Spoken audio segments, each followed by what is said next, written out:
Welcome back to 30 at 6. It's hard to believe that the annual Salute to Cecil County Veterans is just around the corner.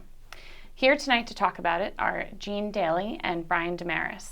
Thanks so much for being here. Right, thanks for having us. Thank you for having us. Sorry to make you reach. That's okay.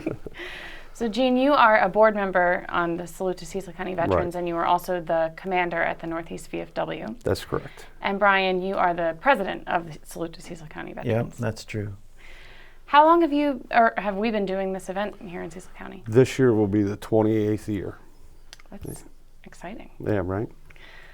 Why is it important to celebrate this holiday each year with the salute? Well, the salute for in Cecil County, I think, is a little bit different than some of the other towns. You know, they put on the Independence Day celebration and that thing, and which is great. Mm-hmm. The salute adds a little bit more to that, where we say we're going to recognize the people who helped make independence happen and who have Right. kept us independent and free. So the salute, just says thank you and Mm-hmm. recognizes all those people who put in their time, their life, their blood, sweat, and tears to Mm-hmm. keep us free. And the ceremony does quite a bit of recognition to the veterans in Cecil County. What kind of what does that look like each year? Well, in addition to the fireworks, which are great, it's a great show. At 8 o'clock, we have a ceremony at the pavilion in the Northeast Park. We have guest speakers. We have the local commanders of the VFWs, the American Legions.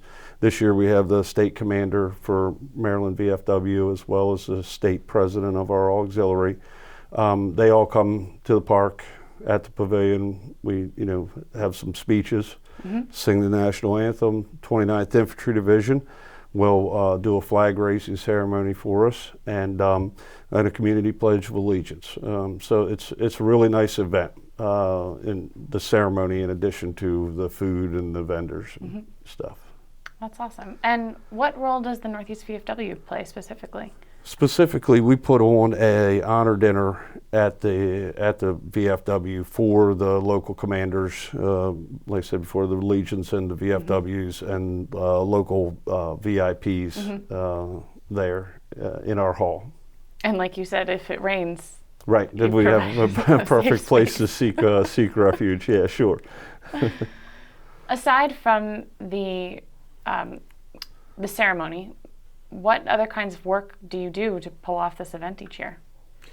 We have, right at the moment, 109 volunteers, and we have them broken down into 4 different groups. Mm-hmm. So that's sort of been our MO over the years, is how do you take an event that's so large but so short and put it off in a first-class fashion to recognize the veterans and salute the veterans. So I said we break it into 4 different categories. We have a category that works on just the actual veterans and the salute to the veterans. We have another group that works on just the park, which is food vendors and Mm-hmm. games for the kids, and the actual ceremony that happens at the pavilion to recognize the veterans. And another group that works on just the water portion of the salute, which is the fireworks and the barge and Mm-hmm. the shuttle boats and security and Coast Guard, the people that are involved in the water portion. And last but not least, a fundraising group, Oh, of which course. is about 60 people right now that solicit donations to actually put the event on. Tell us about the barge, or I guess it's a floating dock. It More is. We do call it a barge by mistake, but maybe by its character. It's 120 feet long. It's 20 feet wide. We built it in 3 different sections so that we can stack it and store it efficiently. But it's really just a floating dock, but it's a very serious floating dock. It's got a 6-inch steel frame and then a 3/16-inch thick steel deck across the whole thing. So it's not for the faint of heart.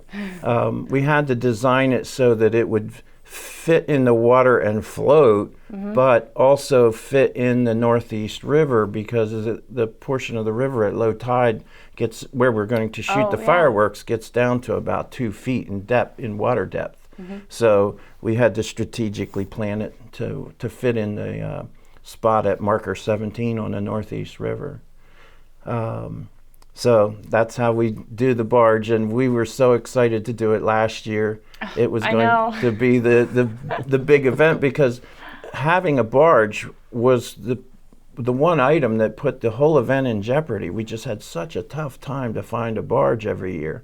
Right. So we fundraised and brought the money together to actually build our own. So we're excited to use it this year. Right. As most of our viewers, or many of our viewers probably know, that the last year's fireworks were canceled due to inclement weather, and that was incredibly disappointing for you, I'm sure. 11 minutes before the show went off, the storm opened up and soaked everything. So anyway, we're very excited this year. It's just a rejuvenation of last year's excitement, because everyone involved last year put in such strong levels of work, and very excited. So it was a lot of excitement and then radical disappointment. Yeah. So it's okay. Yeah. We're really looking forward to putting it on again this year, and we have a much more increased level of activity at the park this year. We have more vendors, more food, more dedication to actually saluting the veterans.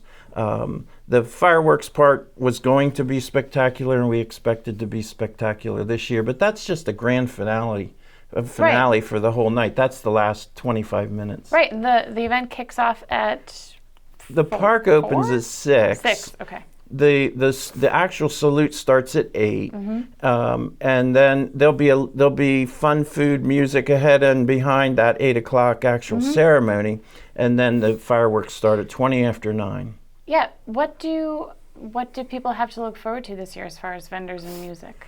Oh boy, that is still developing, but I would say this, that the How's My Hat is the band that's going to be playing in the communities familiar with them.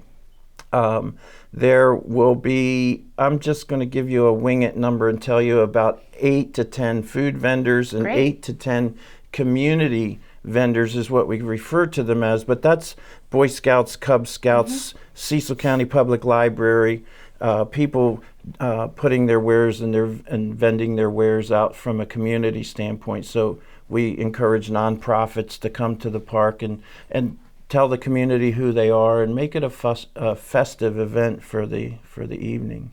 But it's basically 4 hours. It starts at 6 and it's over at 10. Right. So that is July 3rd. July 3rd. Park opens at 6. It does. That's great. I'm excited. Thank you both so much for being here. Thanks for having us. Gene Daley and Brian DeMarris here to talk about the Salute to Cecil County Veterans. Thank you. Thank you.